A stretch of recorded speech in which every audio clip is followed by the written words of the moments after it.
សូមគោរពបងប្អូនជនជាតិខ្មែរទាំងអស់នេះជាអត្ថបទនិយាយអំពីអត្ថប្រយោជន៍ផ្លែត្រសក់ស្រូវនិងការពារពីជំងឺផ្សេងៗថាអាចជួយសុខភាពបានដល់កម្រិតណា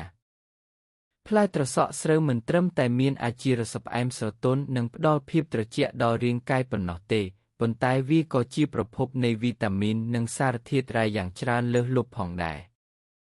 នេះគឺជាអត្ថប្រយោជន៍សំខាន់និងតួនាទីរបស់វាក្នុងការការពារជំងឺ1. អត្ថប្រយោជន៍ចំពោះសុខភាពទូទៅផ្ដល់ជាតិទឹកដល់រាងកាយផ្លែត្រសក់ស្រូវមានជាតិទឹកដល់ទៅប្រហែល 90% ដែលជួយការពាររាងកាយពីការបាត់បង់ជាតិទឹកជាពិសេសក្នុងអាកាសធាតុក្តៅជំនួយដល់ការរំលាយអាហារវាសម្បូរទៅដោយជាតិសរសៃ Fiber ដែលជួយសម្រួលដល់ដំណើរការនៃប្រព័ន្ធរំលាយអាហារនិងការពារបញ្ហាទល់លាមកពង្រឹងប្រព័ន្ធភាពស៊ាំវីតាមីន C ខ្ពស់នៅក្នុងផ្លែឈើនេះជួយឲ្យរាងកាយរឹងមាំនិងមានសមត្ថភាពខ្ពស់ក្នុងការប្រឆាំងនឹងមេរោគផ្សេង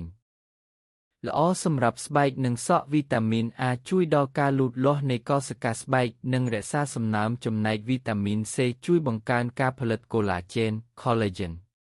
2. ការការពារពីជំងឺផ្សេងសារធាតុចិញ្ចឹមតួនាទីការពារជំងឺ Beta-carotene វីតាមីន A ការពារជំងឺភ្នែកឡើងបាយនិងបញ្ហាភ្នែកតាមវ័យ Potassium កាត់បន្ថយសម្ពាធឈាមនិងការពារជំងឺលើសឈាមសារធាតុប្រឆាំងអុកស៊ីតកម្មកាត់បន្ថយការរលាកនិងការពារជំងឺមហារីកមួយចំនួន Folate វីតាមីន B9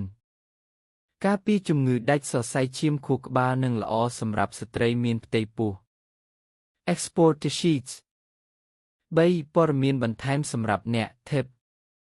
ក្រៅពីផ្លែឈើនេះអ្នកក៏អាចសាកល្បងទទួលទានផ្លែបឺរ Avocado ឬផ្លែម្នាស់ Pineapple ដែលមានអង់ស៊ីមជួយដល់ការរំលាយអាហារនិងផ្ដល់ថាមពលបានយ៉ាងល្អផងដែរដើម្បីផ្លាស់ប្ដូររសជាតិនិងទទួលបានសារធាតុចិញ្ចឹមចម្រុះ